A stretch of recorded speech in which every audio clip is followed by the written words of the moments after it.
Welcome to the session of communication protocols. ఇవాళ మన topic communication protocols అన్నాం.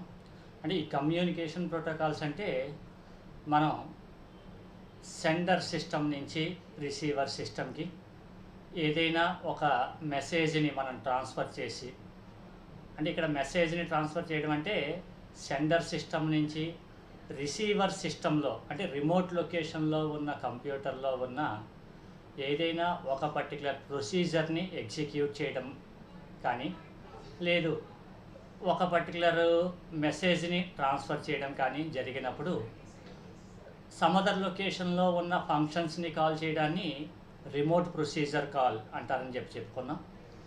అలాగే మనకి రిమోట్ లొకేషన్కి డేటాని ట్రాన్స్ఫర్ చేయడానికి ఉపయోగించే మెకానిజంని మెసేజ్ పాసింగ్ మెకానిజం అని. అంటే రిమోట్ ప్రొసీజర్ కాల్ని కాల్ చేసేటప్పుడు ఓన్లీ ఇన్స్ట్రక్షన్ వరకు మాత్రమే ట్రాన్స్ఫర్ అయితే జస్ట్ ఓన్లీ ఇన్స్ట్రక్షన్ని ట్రాన్స్ఫర్ చేసుకుంటాము, పెద్ద ప్రాబ్లం ఏమి ఉండదు. అయితే రిమోట్ లొకేషన్లో ఉన్న ఏదైనా ఒక ప్రొసీజర్ని కానీ లేదంటే ఒక ఫంక్షన్ని కానీ మనం ఎగ్జిక్యూట్ చేయాలి అనుకున్నప్పుడు ఆ ప్రొసీజర్కి అవసరమైన డేటా సెండర్స్ యొక్క అడ్రస్ స్పేస్ నుంచి రిసీవర్ సిస్టమ్ యొక్క అడ్రస్ స్పేస్కి ట్రాన్స్ఫర్ అవ్వాలి. అంటే డేటాని ఇండివిజువల్గా ట్రాన్స్ఫర్ చేయడం అనేది కుదరదు కాబట్టి ఎంటైర్ డేటా మొత్తాన్ని మనం ఏం చేస్తాం అంటే మెసేజ్ రూపంలోకి కన్వర్ట్ చేస్తాం. ఎందుకంటే డిస్ట్రిబ్యూటెడ్ సిస్టమ్స్లో కమ్యూనికేషన్ అనేది ఎప్పుడూ కూడా ఓన్లీ మెసేజెస్ రూపంలో మాత్రమే ట్రాన్స్ఫర్ అవుతుంది. అటువంటి మెసేజెస్ని ట్రాన్స్ఫర్ చేయడానికి లేదంటే రిమోట్ లొకేషన్లో ఉన్న ప్రొసీజర్ని కాల్ చేయడాన్ని రిమోట్ ప్రొసీజర్ కాల్ అని చెప్పి ఆల్రెడీ చెప్పుకున్నాం. అది రిమోట్ ప్రొసీజర్ కాల్ని చేసేటప్పుడు కూడా మనకి ఎయిదర్ నెట్వర్క్ ఫెయిల్యూర్ వల్ల కానీ లేదంటే sender system or receiver systems crash అవ్వడం వల్ల కానీ మనకేమవుతుంది అంటే కొన్నిసార్లు ఈ మెసేజ్ పాసింగ్ అనేది ఫెయిల్యూర్ అవుతుంది. అలా మెసేజ్ పాసింగ్ అనేది ఫెయిల్యూర్ అవ్వకుండా ఉండడం కోసం మనం ఒక మెసేజ్ కంపల్సరీ రిసీవ్ అవ్వాలి. అలాగే ఒకవేళ ఒకే మెసేజ్ ఒకటి కన్నా ఎక్కువ సార్లు రిపీట్ అయితే అక్కడి నుంచి ఏ టైప్ ఆఫ్ రిజల్ట్ని రిసీవ్ చేసుకోవాలి, అంటే ఒకటి కన్నా ఎక్కువ రిప్లై మెసేజెస్ని రిసీవ్ చేసుకోవాలా, లేదా లాస్ట్గా ఏదైతే రిక్వెస్ట్ వెళ్తుందో ఆ లాస్ట్ రిక్వెస్ట్ యొక్క మెసేజ్ని మాత్రమే రిసీవ్ చేసుకోవాలా, ఇవన్నీ మనం ఆల్రెడీ కాల్ సిమాంటిక్స్లో చెప్పుకున్నాం.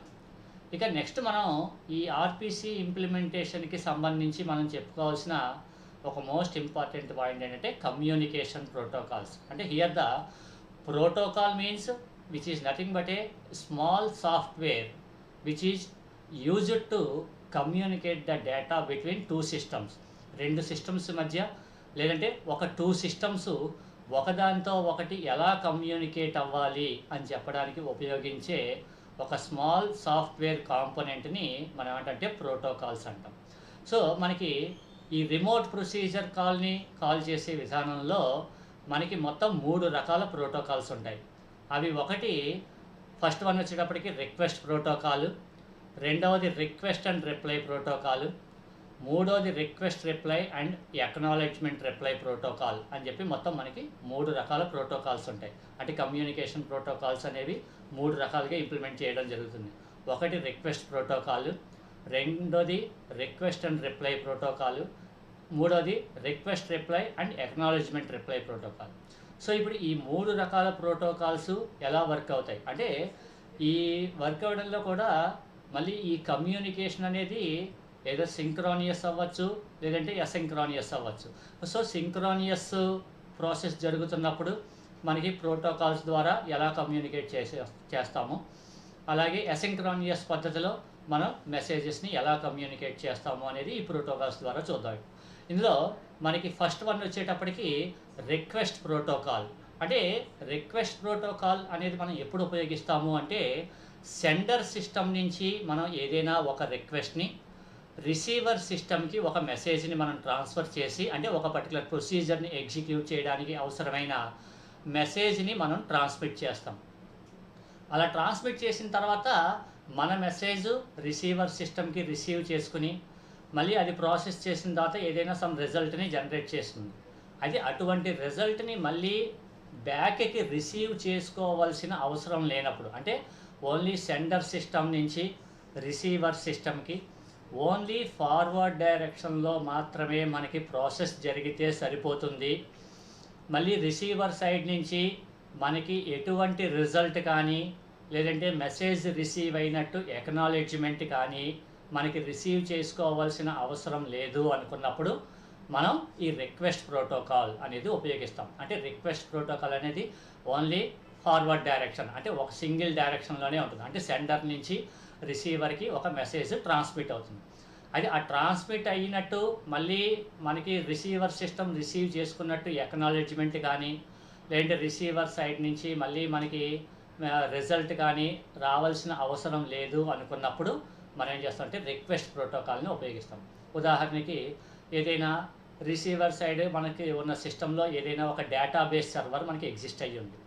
సో ఆ డేటాబేస్ సర్వర్లో ఉన్న డేటాని నేను అప్డేట్ చేయాలి అనుకున్నాను అనుకోండి. సో డేటాని జస్ట్ మనం అప్డేట్ చేస్తే సరిపోతుంది. లేదంటే రిసీవర్ సిస్టంలో ఉన్న ఆ డేటాబేస్లో నా దగ్గర ఏవో ఒక 100 ఎంప్లాయీస్కి సంబంధించిన డీటెయిల్స్ ఉన్నాయి. సో ఇప్పుడు 100 ఎంప్లాయీస్కి నేను ఏదో శాలరీ అనేది ఒక 10% కింద రైజ్ చేయాలనుకున్నాను. సో శాలరీ 10% కింద రైజ్ చేస్తే మనకి సరిపోతుంది. అంతేకాని మళ్ళీ ఆ రైజ్ చేసిన తర్వాత న్యూ శాలరీస్ ఏంటి అనేది మనకి రిజల్ట్ రిటర్న్ చేయాల్సిన అవసరం లేదు. అంటే ఓన్లీ డేటాబేస్లో రికార్డ్స్ మనకి అప్డేట్ అయితే సరిపోతుంది అనుకున్నప్పుడు, అంటే రిసీవర్ సైడ్ నుంచి మళ్ళీ మనకి ఏది రిజల్ట్ కానీ ఎక్నాలెడ్జ్మెంట్ కానీ మనకి ఏది అవసరం లేదు అనుకున్నప్పుడు మనం రిక్వెస్ట్ ప్రోటోకాల్ని వాడతాం. సో అంటే ఇక్కడ మనకి ఎక్నాలెడ్జ్మెంట్ని రిసీవ్ చేసుకునే అవసరం లేదు, అలాగే రిజల్ట్ని రిసీవ్ చేసుకోవాల్సిన అవసరం లేదు. కాబట్టి సెండర్ సైడ్ నుంచి ఒక మెసేజ్ని మనం రిక్వెస్ట్ కింద పంపించినప్పుడు మళ్ళీ దాని తర్వాత మనకి అక్కడి నుంచి నెక్స్ట్ ప్రాసెస్ని ఎగ్జిక్యూట్ చేయడానికి మనకి వెయిట్ చేయాల్సిన అవసరం లేదు. సింపుల్గా మెసేజ్ సెండ్కి సంబంధించిన రిక్వెస్ట్ని పంపించిన తర్వాత సెండర్ సైడ్ ఉన్న అదర్ ప్రాసెసెస్ని కంటిన్యూ చేసుకోవచ్చు. అంటే ఈ రిక్వెస్ట్ ప్రోటోకాల్లో మనం బ్లాకింగ్ స్టేట్ని ఉపయోగించాల్సిన అవసరం ఉండదు. కాబట్టి ఓన్లీ సింపుల్ రిక్వెస్ట్ ప్రోటోకాల్ని మనం ఉపయోగించేటప్పుడు మనకి జరిగే ప్రాసెస్ అంతా కూడా ఎసింక్రానియస్ ప్రాసెస్ అవుతుంది. ఎందుకనంటే మనకి ఎక్నాలెడ్జ్మెంట్ కానీ రిప్లై కానీ రావాల్సిన అవసరం ఉండదు. కాబట్టి మనం వాటి కోసం వెయిట్ చేయక్కర్లేకుండా సెండర్ సైడ్ ఉన్న అదర్ ప్రాసెసింగ్ ఇన్స్ట్రక్షన్స్ అన్నింటినీ మనం కంటిన్యూ చేస్తూ ఉండొచ్చు. అలాగే అసలు మెసేజ్ అనేది మనకి ట్రాన్స్మిట్ అయ్యిందా లేదా ఎక్నాలెడ్జ్మెంట్ అవసరం లేదు. కాబట్టి అసలు మెసేజ్ అనేది రిసీవ్ చేసుకుందా లేదా, లేదంటే మెసేజ్ని రీట్రాన్స్మిట్ చేయాల్సిన అవసరం కూడా ఈ రిక్వెస్ట్ ప్రోటోకాల్లో ఉండదు. కాబట్టి ఇందులో మనం ఉపయోగించే సిమాంటిక్స్ మేబీ కాల్ సిమాంటిక్స్. అంటే ఇక్కడ కమ్యూనికేషన్ ప్రోటోకాల్స్ అని చెప్పుకునేటప్పుడు మనం ఈచ్ అండ్ ఎవ్రీ కమ్యూనికేషన్ ప్రోటోకాల్లోనూ కూడా మనం మెయిన్గా చెప్పుకోవాల్సినవి ఆ పర్టికులర్ కమ్యూనికేషన్ ప్రోటోకాల్లో ప్రాసెస్ అనేది ఎలా జరుగుతుంది, అలాగే మనం ఏ టైప్ ఆఫ్ కాల్ సిమాంటిక్స్ని ఉపయోగిస్తాము, అలాగే అది ఏ టైప్ ఆఫ్ ప్రాసెస్ అవుతుంది, అంటే సింక్రానియస్ ప్రాసెస్ అవుతుందా లేదంటే అసింక్రానియస్ ప్రాసెస్ అవుతుందా, ఇవన్నీ మనం తెలుసుకుంటూ ఉండాలి.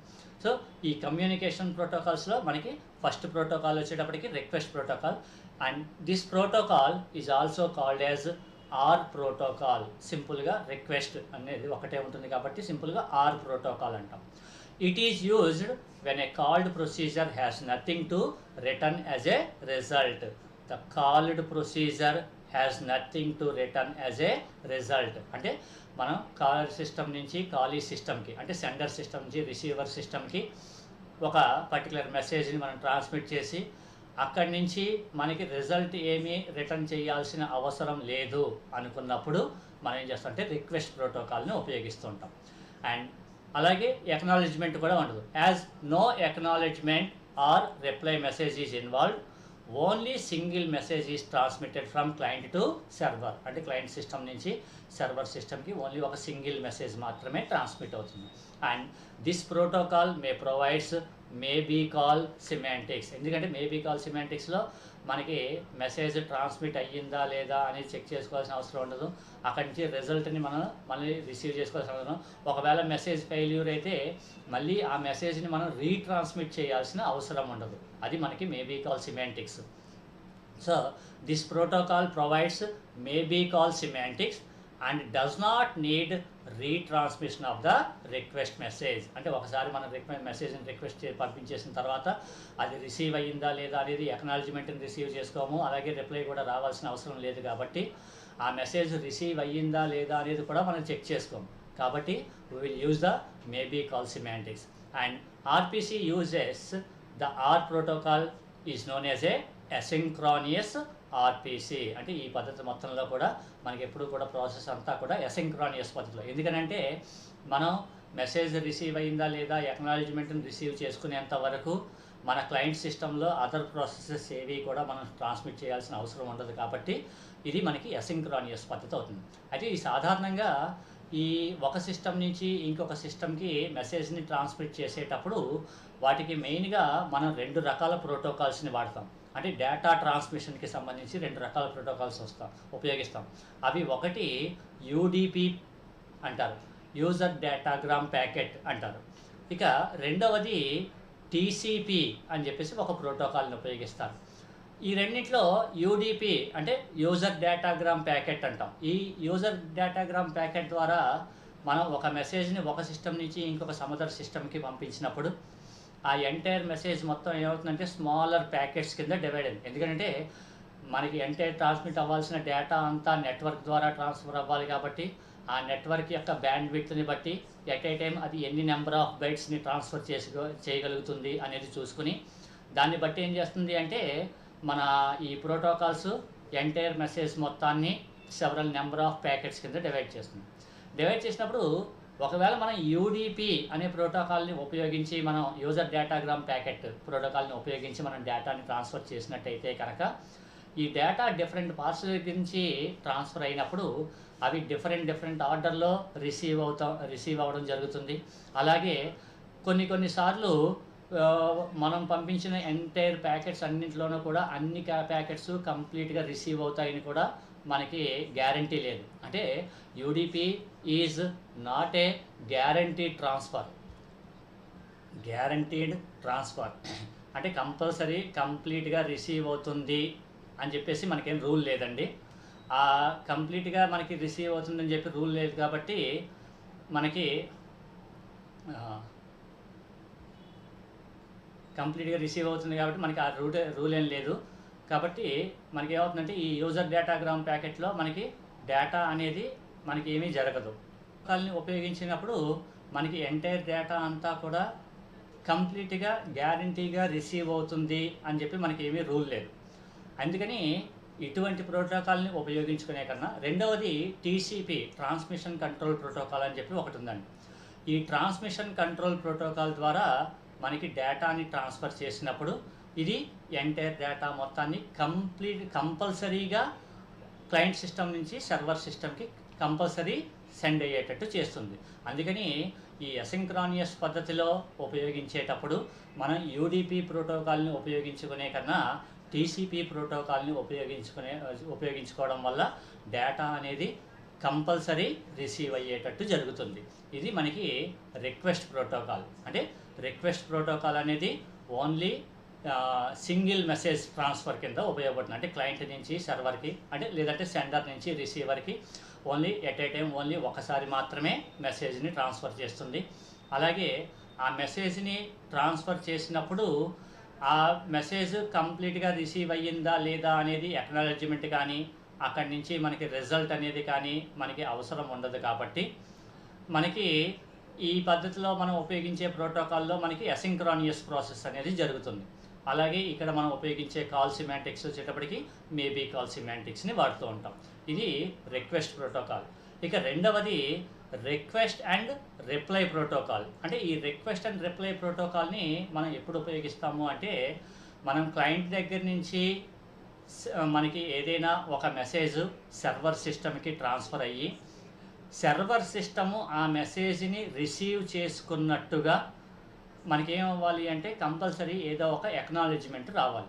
సో ఆ ఎక్నాలజ్మెంట్ని పంపించే బదులుగా మనం పంపించిన ఎంటైర్ మెసేజ్ మొత్తాన్ని అది రిసీవ్ చేసుకుని మనం పంపించిన ప్రాసెస్ని అది ఎగ్జిక్యూట్ చేసి ఆ తర్వాత రిజల్ట్ని మళ్ళీ మనకి అరేంజ్ చేస్తుందంటే క్లయింట్ సిస్టమ్కి పంపిస్తుంది. అంటే క్లయింట్ సిస్టమ్ దగ్గర నుంచి మనకి మెసేజ్ అనేది రిసీవర్ సిస్టమ్కి సర్వర్ సిస్టమ్కి వెళ్ళి సర్వర్ సిస్టమ్ దగ్గర ఎంటైర్ ఇన్స్ట్రక్షన్ అంతా ప్రాసెస్ అయ్యి మళ్ళీ అక్కడి నుంచి మళ్ళీ రిజల్ట్ అనేది మనకి ట్రాన్స్మిట్ అవుతుంది. అంటే ఇక్కడ మెసేజ్ రిసీవ్ అయినట్టు ఎకనాలెడ్జ్మెంట్ ఏమీ ఉండదు.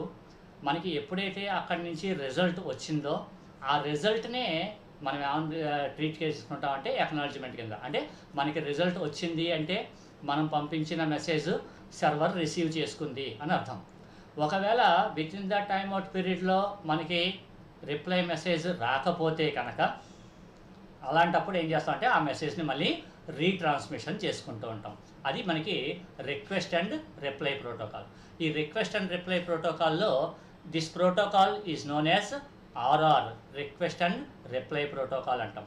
In this protocol a server reply is considered as an acknowledgement. అంటే ఇందులో స్పెషల్గా మళ్ళీ సర్వర్ సైడు మనకి మెసేజ్ని రిసీవ్ చేసుకున్న తర్వాత మెసేజ్ రిసీవ్ అయ్యింది అని చెప్పడం కోసం సెపరేట్గా ఎక్నాలెడ్జ్మెంట్ ఏం పంపించదండి.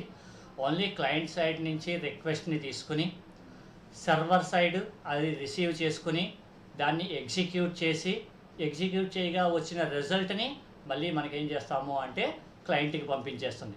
ఆ క్లయింట్ ఎప్పుడైతే ఆ రిప్లై మెసేజ్ని కన్సిడర్ చేసుకుందో అది ఎకనాలెడ్జ్మెంట్ కింద ట్రీట్ చేసుకుంటుంది.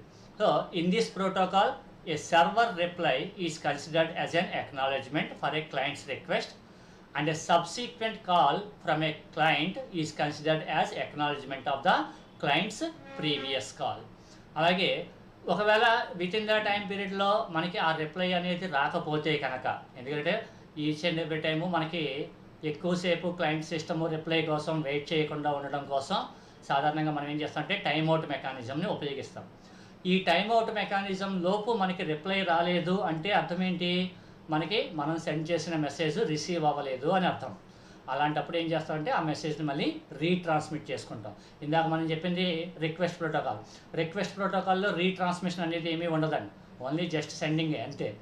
So timeout and retries technique is used with RR protocol for failure handling and retransmission of request message is done when there is no response. అంటే server నుంచి మనకి with in the time out పీరియడ్లో మనకి ఎప్పుడైతే response రాదో ఆటోమేటిక్గా మనకి ఏమైనట్టు మనం పంపించిన మెసేజ్ సెండింగ్ అనేది ఫెయిల్యూర్ అయినట్టు.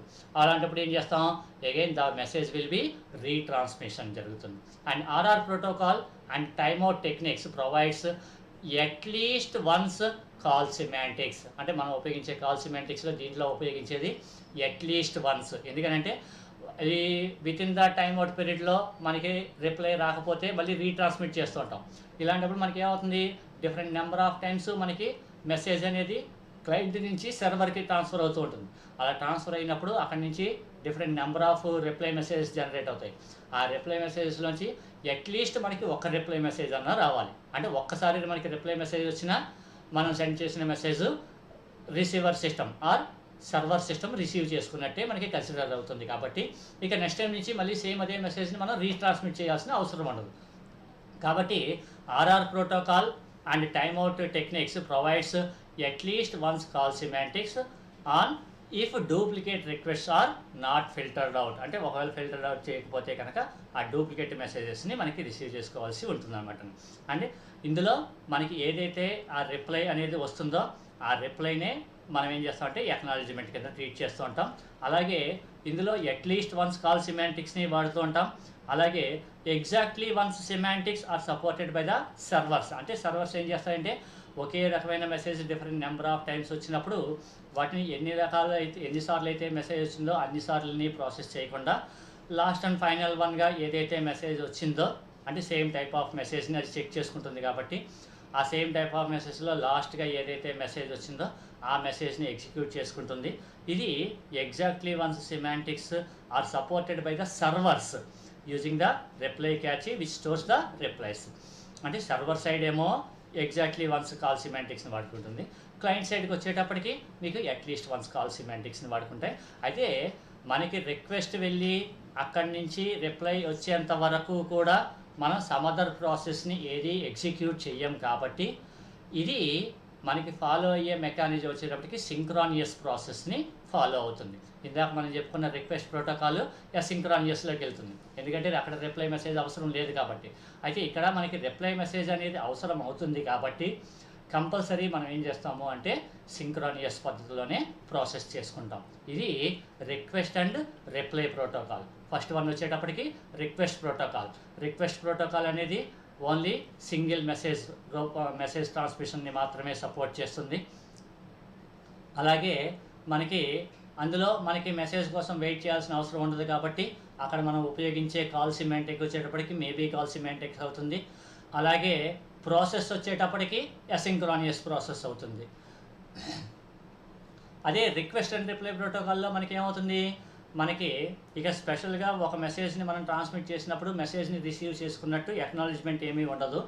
సింపుల్గా ఆ ప్రాసెస్ మొత్తం ఎగ్జిక్యూట్ అయ్యి మనకి ఎప్పుడైతే రిజల్ట్ వస్తుందో రిజల్ట్నే మనం ఏం చేస్తామంటే ఎక్నాలజ్మెంట్ కింద ట్రీట్ చేసుకుంటూ ఉంటాం. కాబట్టి అయితే ఒక రిక్వెస్ట్ని పాస్ చేసిన దగ్గర నుంచి రిజల్ట్ వచ్చేంత వరకు మనం వెయిటింగ్ స్టేట్లో ఉండాలి కాబట్టి ఇది మనకి సింక్రానియస్ ప్రాసెస్ అవుతుంది. అలాగే ఇక్కడ క్లయింట్ సైడ్ నుంచి మనం ఉపయోగించే కాల్ సిమాంటిక్స్ వచ్చేటప్పటికి అట్లీస్ట్ వన్స్ కాల్ సిమాంటిక్స్ని వాడతాం. అలాగే సర్వర్ సైడ్ వచ్చేటప్పటికి ఎగ్జాక్ట్లీ వన్స్ సిమాంటిక్స్ని వాడతాం. ఇక మూడవది request reply and acknowledgement reply protocol. అంటే ఈ ప్రోటోకాల్లో కమ్యూనికేషన్ అనేది చాలా ఎక్కువ సార్లు జరుగుతూ ఉంటుంది. అంటే క్లయింట్ సిస్టమ్ నుంచి సర్వర్ సిస్టమ్కి మనం ఎప్పుడైతే ఒక మెసేజ్ని మనం పాస్ చేసినప్పుడు మనకి ఇందాక రిక్వెస్ట్ అండ్ రిప్లై ప్రోటోకాల్లో అంటే ఆర్ఆర్ ప్రోటోకాల్లో ఏమని చెప్పుకున్నాం, రిక్వెస్ట్ సంబంధించిన మెసేజ్ సర్వర్కి ట్రాన్స్మిట్ అవుతుంది, అక్కడి నుంచి వచ్చిన రిజల్ట్ని మాత్రమే అది ఎక్నాలజ్మెంట్ కింద ట్రీట్ చేసుకుంటుంది. ఒకవేళ రిజల్ట్ రాలేదు అంటే మనకి మెసేజ్ రీచ్ అయ్యిందా లేదా అనేది తెలుసుకోదు, ఎందుకంటే అక్కడ రిప్లై రాలేదు అనడానికి మనకి చాలా కారణాలు ఉంటాయి. ఒకటి, రిప్లై మెసేజ్ రిసీవ్ చేసుకునే టైంకి మన క్లయింట్ సిస్టమ్ క్రాష్ అవ్వచ్చు, లేదంటే రీస్టార్ట్ అవ్వచ్చు, లేదు మనం సెట్ చేసుకున్న టైమ్అవుట్ పీరియడ్ కూడా కంప్లీట్ అయిపోవచ్చు. టైమ్అవుట్ పీరియడ్ కంప్లీట్ అయిపోయిన తర్వాత మనకి రిప్లై వచ్చింది అనుకోండి, అప్పుడు కూడా అది రిప్లై రానట్టే మనం కన్సిడర్ చేసుకుంటాం, మెసేజ్ని మళ్ళీ రీట్రాన్స్మిట్ చేస్తూ ఉంటాం.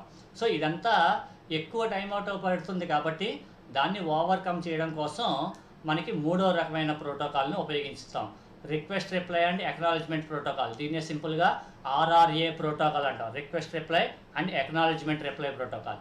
అంటే ఇందులో మనం ఏం చేస్తాము అంటే క్లయింట్ సైడ్ దగ్గర నుంచి మనం ఎప్పుడైతే ఒక మెసేజ్ని మనం పాస్ చేస్తామో సర్వర్కి, ఇక్కడ నుంచి మనం మెసేజ్ని ట్రాన్స్ఫర్ చేయగానే వెంటనే అదేం చేస్తుంది అంటే ఇట్ సెండ్స్ యాన్ ఎక్నాలెడ్జ్మెంట్, ఒక ఎక్నాలెడ్జ్మెంట్ని పంపిస్తుంది, ఏది మెసేజ్ రిసీవ్ అయినట్టుగా. సో మెసేజ్ రిసీవ్ చేసిన ఎక్నాలెడ్జ్మెంట్ రిసీవ్ అవ్వగానే తర్వాత మనం పంపించిన ప్రాసెస్ మొత్తాన్ని ఎగ్జిక్యూట్ చేసిన తర్వాత again it sends the result to the client machine, అంటే రిజల్ట్ని కూడా మళ్ళీ అది మనకి ట్రాన్స్ఫర్ చేస్తుంది.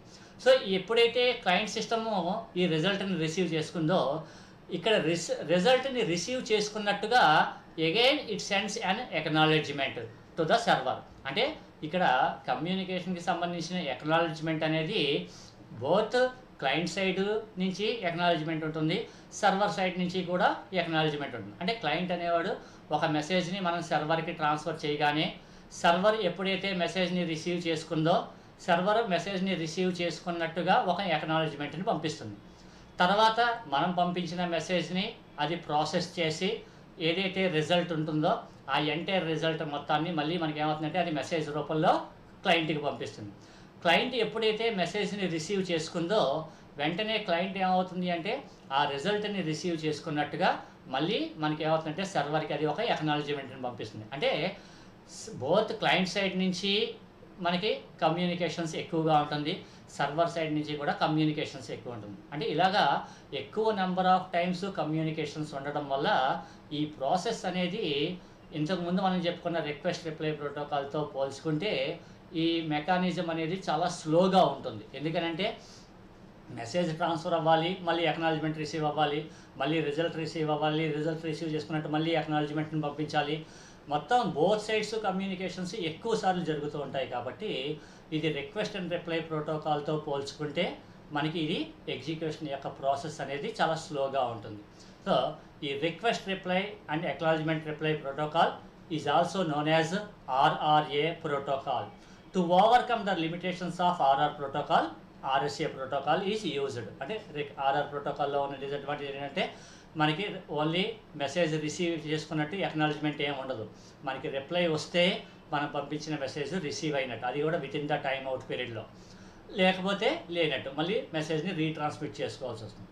And in this clients acknowledge the receipt of reply messages, అంటే క్లయింట్ అనేవాడు రిప్లై మెసేజ్ రాగానే అక్నాలెడ్జ్మెంట్ని పంపిస్తాడు.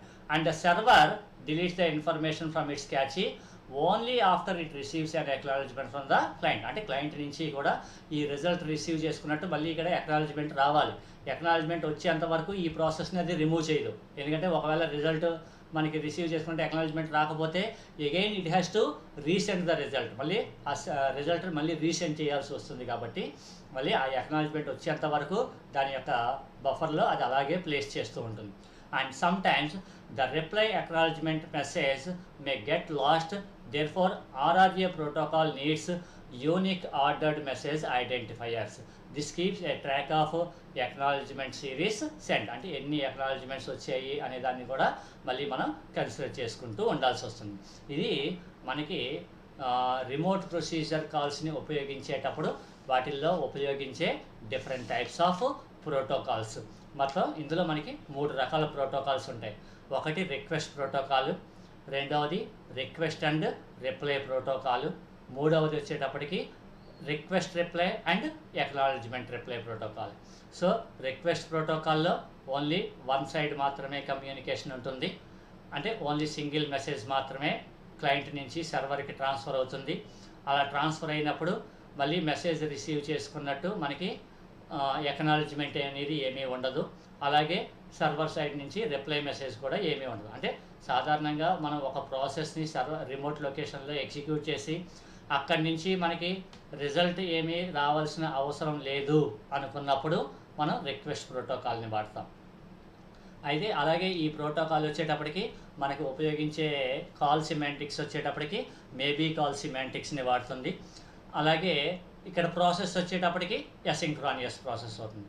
అదే రిక్వెస్ట్ అండ్ రిప్లైలో వచ్చేటప్పటికి మనకి క్లయింట్ సైడ్ నుంచి సర్వర్కి ఒక మెసేజ్ ట్రాన్స్ఫర్ అవ్వగానే అక్కడి నుంచి మళ్ళీ మనకి రిజల్ట్ అనేది రిటర్న్ అవుతుంది. ఆ రిజల్ట్నే మనకి క్లయింట్ సిస్టమ్ అక్నాలెడ్జ్మెంట్ కింద ట్రీట్ చేసుకుంటుంది. అలాగే ఇందులో మనకి ఉపయోగించే కాల్ సిమాంటిక్స్ వచ్చేటప్పటికి క్లయింట్ సైడ్ వచ్చేటప్పటికి అట్లీస్ట్ వన్స్ కాల్ సిమాంటిక్స్ని వాడతాం. సర్వర్ సైడ్కి వచ్చేటప్పటికి ఎగ్జాక్ట్లీ వన్స్ కాల్ సిమాంటిక్స్ని వాడతాం.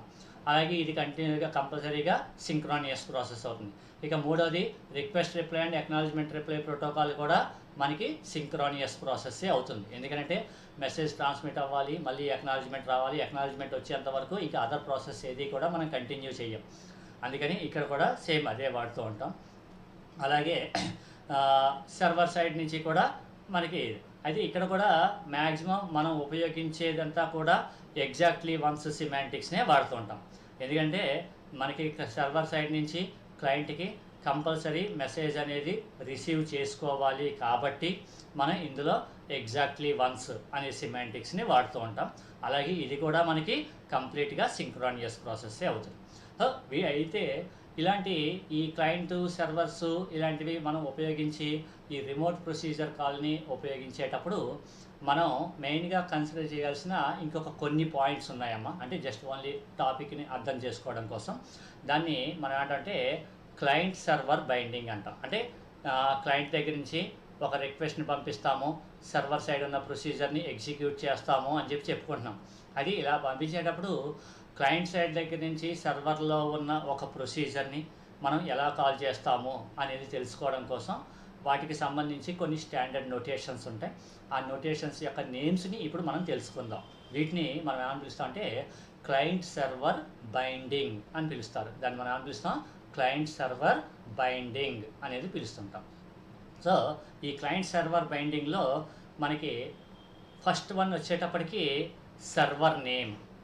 ఫస్ట్ వన్ వచ్చేటప్పటికి సర్వర్ నేమ్ అంటే మనం ఒక సిస్టమ్ దగ్గర నుంచి ఇంకొక రిమోట్ లొకేషన్స్లో ఉన్న ఒక పర్టికులర్ ప్రొసీజర్ని మనం కాల్ చేసేటప్పుడు ఏ సర్వర్కి సంబంధించిన ప్రాసెస్ని మనం ఎగ్జిక్యూట్ చేస్తున్నాము అని తెలియడం కోసం. ఎందుకంటే మనకి డిస్ట్రిబ్యూటెడ్ సిస్టంలో different number of systems exist అయ్యి ఉంటాయి. కాబట్టి ఒక్కొక్క రకమైన సిస్టంలోనూ ఒక్కొక్క రకమైన సర్వీసెస్ అనేవి మనకి అవైలబుల్ అవుతూ ఉంటాయి. కాబట్టి ఇప్పుడు మనం ఏదైతే ఒక ప్రాసెస్ని మనం ఎగ్జిక్యూట్ చేయాలి అనుకుంటామో ఆ ప్రాసెస్ మనకి ఏ సర్వర్లో ఉంది అనేది మనం తెలుసుకోవడం కోసం ఫస్ట్ ఆ పర్టికులర్ ప్రొసీజర్ని కాల్ చేసేటప్పుడు ఏ సర్వర్లో ఉన్న ప్రొసీజర్ని కాల్ చేయాలి అనేది మనకి ఐడెంటిఫికేషన్ కావాలి. కాబట్టి first we have to specify the server నేమ్ని ఒకటి స్పెసిఫై చేయాలి. రెండవది సర్వర్ లొకేషన్. అంటే ఏ లొకేషన్లో ఉన్న సర్వర్ని మనం యాక్సెస్ చేయాలి అనుకుంటున్నాం. అంటే ఆ సర్వర్ యొక్క లొకేషన్ యొక్క ఐపీ అడ్రస్, అంటే సర్వర్ యొక్క ఐపీ అడ్రస్ కానీ లేదా సర్వర్ యొక్క లొకేషన్ని కానీ ఐడెంటిఫై చేసుకుంటాం. అయితే ఈ సర్వర్ లొకేషన్ అంటే అర్థం ఏంటి అంటే మనం ఒక పర్టికులర్ ప్రొసీజర్ని కాల్ చేయాలి అనుకున్నప్పుడు ఆ ప్రొసీజరు ఏ సర్వర్స్లో అవైలబుల్ అవుతుంది అనేది కూడా మనకి తెలియాలి. ఎందుకంటే డిస్ట్రిబ్యూటెడ్ సిస్టంలో డిఫరెంట్ నెంబర్ ఆఫ్ సిస్టమ్స్ ఉంటాయి.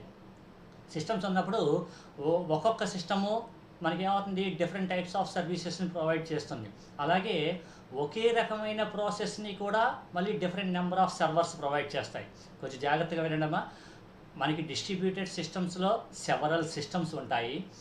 ఈ సెవరల్ సిస్టమ్స్ ఒక్కొక్క సిస్టము ఒక్కొక్క రకమైన సర్వీసెస్ని ప్రొవైడ్ చేస్తూ ఉంటాయి. అంటే ఒక్కొక్క రకమైన ప్రాసెసెస్ని ఎగ్జిక్యూట్ చేయగలుగుతుంటాయి.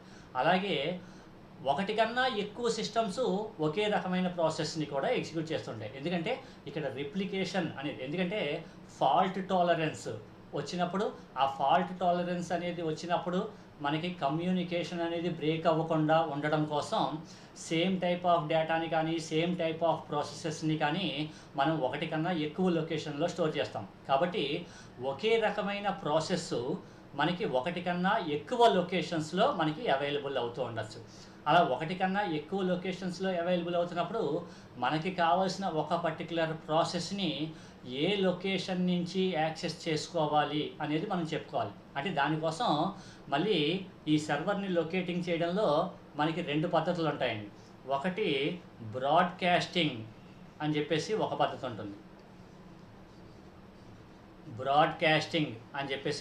ఉంటుంది. రెండవది బైండింగ్ ఏజెంట్ అని చెప్పేసి ఒక పద్ధతి ఉంటుంది. రెండు పద్ధతులు ఉంటాయి. అంటే సర్వర్ని లొకేట్ చేయడంలో మనకి రెండు పద్ధతులు ఉంటాయి.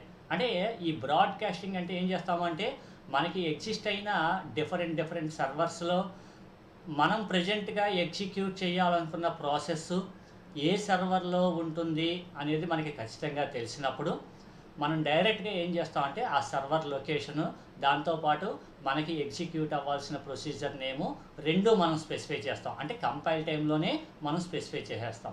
అలా చేసేస్తే దాన్ని మనం ఏంటంటే బ్రాడ్కాస్టింగ్ పద్ధతి అంటాం. లేదు, ఒకవేళ మనం ఏదైనా ఒక ప్రాసెస్ని ఎగ్జిక్యూట్ చేయాలి అనుకున్నప్పుడు ఆ ప్రాసెస్ ఏ సర్వర్లో అవైలబుల్ అవుతుంది అనేది మనకి తెలియదు అనుకోండి. అంటే ఫస్ట్ బ్రాడ్కాస్టింగ్ పద్ధతిలో ఏం చేస్తాం, మనం ఎగ్జిక్యూట్ చేయాల్సిన ప్రాసెస్ ఏ సర్వర్లో ఎగ్జిస్ట్ అయ్యి ఉంటుంది అనేది మనకి ఖచ్చితంగా తెలుస్తుంది.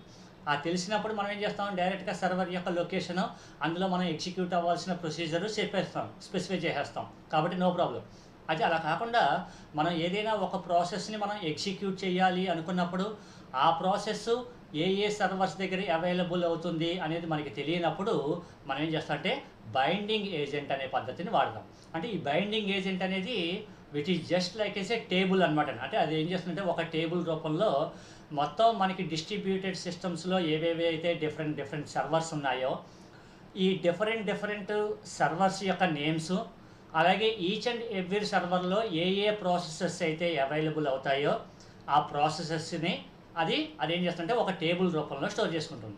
కాబట్టి మనం ఏదైనా ఒక పర్టికులర్ సర్వర్లో ఉన్న ఒక ప్రాసెస్ని మనం ఎగ్జిక్యూట్ చేయాలి అనుకున్నప్పుడు ఆ సర్వర్ యొక్క లొకేషన్ని మనకి తెలియనప్పుడు మనం ఏం చేస్తామంటే we will send A request to the binding agent. అంటే మనం జస్ట్ ఓన్లీ ఆ ప్రొసీజర్ నేమ్ చెప్తే చాలు, లేదంటే ఆ ప్రాసెస్ నేమ్ చెప్తే చాలు.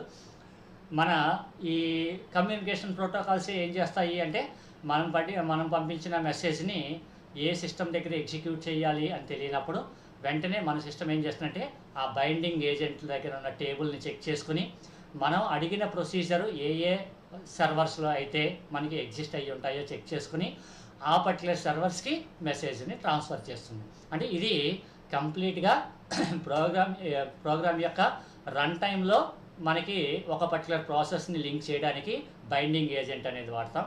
అలా కాకుండా మనకి కావాల్సిన ప్రాసెస్ మనకి ఏ సర్వర్లో లొకేట్ అయ్యింది అనేది మనకి తెలిసినప్పుడు ఆ సర్వర్ యొక్క నేము అలాగే ఆ ప్రొసీజర్ నేము రెండూ చెప్తాము. ఆ చెప్పే పద్ధతిని మనం ఏంటంటే బ్రాడ్కాస్టింగ్ అంటాం. అంటే ఇది కంపైల్ టైంలోనే మనకి ఐడెంటిఫికేషన్ అయిపోతుంది. అంటే ఒక రిమోట్ లొకేషన్లో ఉన్న ఒక ప్రొసీజర్ని మనం కాల్ చేయాలంటే అంటే ఆర్పిసి మెకానిజం అనేది వర్క్ అవ్వాలి అంటే ఫస్ట్ ఆఫ్ ఆల్ మనం ఏ సర్వర్ దగ్గర అయితే ఆ ప్రాసెస్ని ఎగ్జిక్యూట్ చేయాలి అనుకుంటామో ఆ సర్వర్ యొక్క నేమ్ని ఐడెంటిఫై చేసుకోవాలి.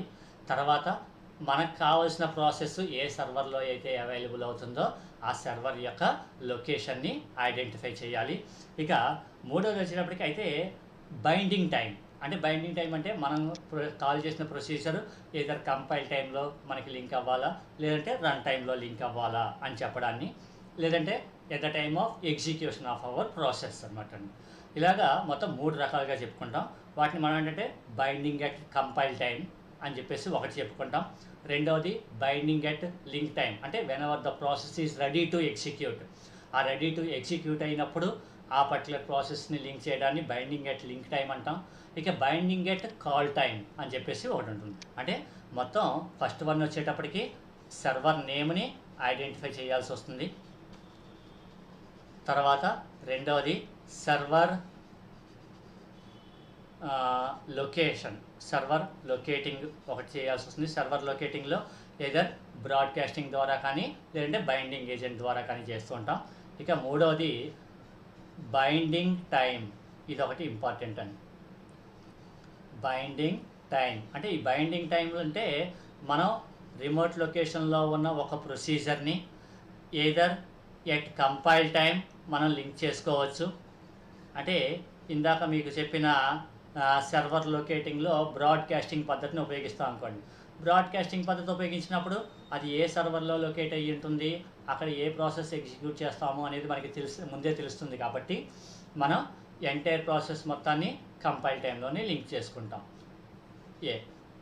ఇక రెండవది వచ్చేటప్పటికి ఎట్ లింక్ టైం, అంటే మనం క్లయింట్ సిస్టమ్ నుంచి సర్వర్ సిస్టమ్కి మనం ఒక పర్టికులర్ ప్రొసీజర్ని ఎగ్జిక్యూట్ చేయాలి అని చెప్పి మనం ఇన్ఫర్మేషన్ని పాస్ చేసినప్పుడు, అంటే ఎప్పుడైతే మన ప్రోగ్రాము ఎగ్జిక్యూట్ అవ్వడానికి రెడీ అవుతుందో ఆ ఎగ్జిక్యూషన్కి రెడీ అయ్యే టైంలో మనం ఆ సర్వర్ని మనం లింకప్ చేస్తే కనుక దాన్ని మనం లింక్ టైం అంటాం.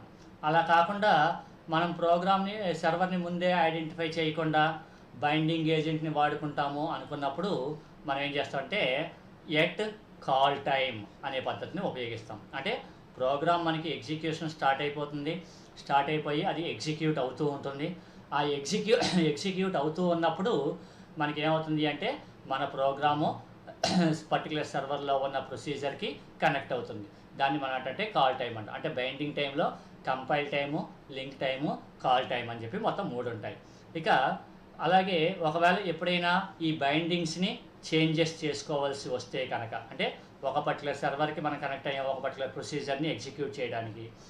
సో మన రిక్వెస్ట్ని రిసీవ్ చేసుకునేటప్పటికే ఏదైనా అక్కడ ప్రాసెస్ బిజీగా ఉండడం కానీ లేదంటే అక్కడ నోడ్ క్రాష్ అవ్వడం కానీ జరిగిందనుకోండి.